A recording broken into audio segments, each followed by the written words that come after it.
What's going on, everybody? It is your boy Zamboni, and I am a musician at Astrology. It is time to talk about the astrology of the week ahead. Thank you so much for being here. The first thing I got to do here before I do anything else is I got to issue a correction for last week's forecast and on the plant cutting forecast, the quarterly forecast that we consistently do. I said that I wasn't sure that this new moon in Aries was going to be an eclipse. I was sort of like, it's far away from the nodes and like I'm not really sure. I was wrong. This was pretty eclipsy. It was a big, like it was a vibe. It was big vibes. It was like kind of scary, and the dreams were really intense for a lot of people, and saw the downfall of some leadership in high places and this kind of thing. So, which is exactly the sort of stuff you would expect to see from an eclipse, especially an eclipse in Aries. And so, like I don't get them all, and that's part of the game. The folks were really excited when I correctly predicted that Trump was going to be elected as the president, and so that was a strong correct prediction. You know what I mean? But this was a strong prediction that I made that was incorrect, and that's part of the game. That's why that's why I'm out here making these predictions a lot of times, is in order to learn, because this is how I get to know the craft a little better. And so the eclipse situation is so eclipses are on until the next lunation, and that's going to be 2 weeks from now. We're going to see a full moon in Libra, and that'll be not an eclipse. That'll just be a full moon in Libra. And so until that time, then we're likely to see eclipse stuff going on. We're likely to see leadership troubles. We're likely to see, and like the leadership stuff is having trouble anyway, right? Like, so we've got the sun in Aries right now. And so it's like a new moon in Aries. That's what I thought it was going to be, right? Like just a little new moon in Aries. And so, but if we look at the rulership of Aries, then we can see that Mars is still in Cancer, still in the shadow of the retrograde. We're still. I've been talking about Mars retrograde for like 7-8 months now, or something like this. We still have another month to go of Mars still being in the shadow and whatnot.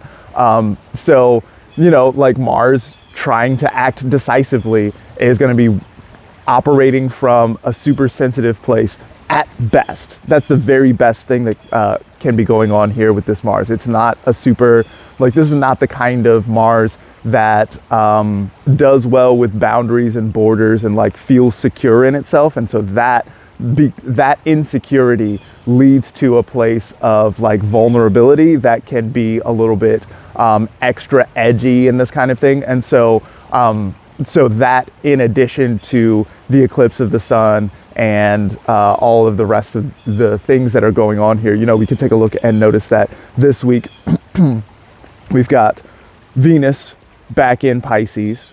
We've got Mercury moving back in Pisces. Both of those folks are currently retrograde. And Mercury is so at the same time that Mercury moves back into Pisces, then Neptune moves from Pisces into Aries, moving forward.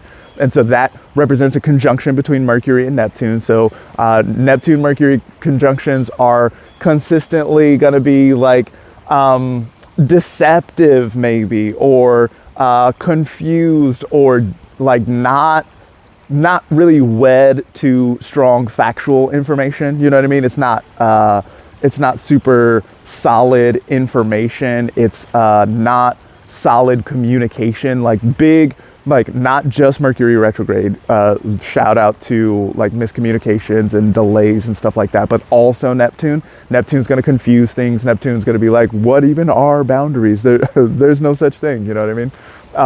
And Venus is also retrograde. Venus is interesting this week. Venus is going to make a conjunction to the North Node. So the North Node typically wants to increase whatever it's doing, right? So there's more of whatever it is. And so this is going to be, and this is like Venus exalted in Pisces, right? We want to love this situation. Wants to be super delicious and feel so good. And like, just bring me another glass of wine or whatever it is. You know what I mean?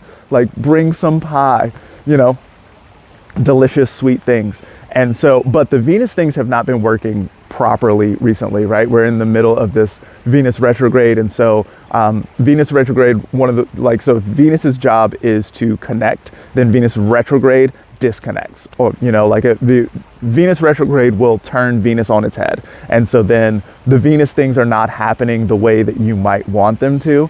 And so the North Node suggests an increase here, right? So like things are going up in some kind of way. So it looks to me like the Venus things are not feeling as fun and pleasurable as we would want them to. And so there's going to be an impulse here to double down on it and just do more of the Venus stuff, because this is supposed to feel good.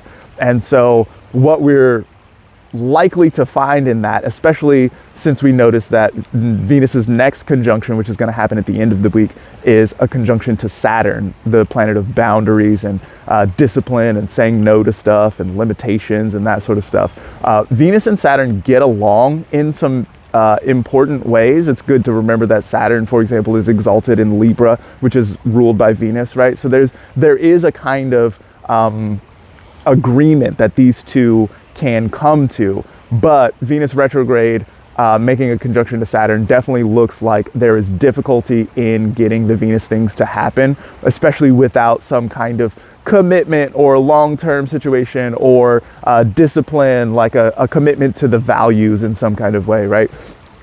So if you're like doubling down on, I got to do more Venus stuff, it's got to be more fun, more delightful and all of that, then it's likely to run up against a boundary of some sort and start to not feel very good. And, this is likely good information. One of my favorite YouTubers always says that failure is the most data-rich information stream in the world. Right? So when it's not working, you learn a lot about what's going on. So it's a very good week to keep eyes open. And, all of this is happening in Pisces, and we got Mercury conjunct Neptune and all this, right? Like there's a lot of imagination that can come through here. So if you're willing to witness what is and take in the information as it comes, you don't necessarily have to understand it, but just be aware of it.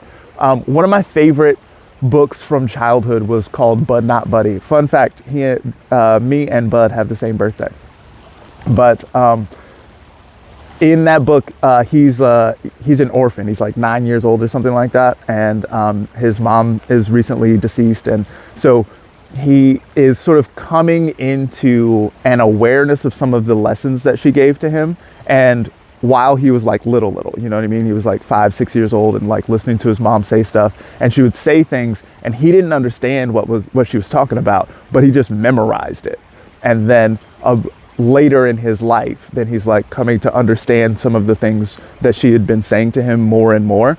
And so this is the moment to witness and memorize, on the understanding that comprehension and context is going to come later. So, it's a little bit like if you are just in a dream and you remember a dream, then it's good to remember all of the important, the salient images, and just record them. Just pay attention to what they are. You don't necessarily have to understand what they are in that moment. We can come to understanding by studying what these images might mean and that sort of stuff later, after the fact. Right now, the most important thing is to record the images as they come up. It's likely to be very rich stream of information. We're going to get so much information this week.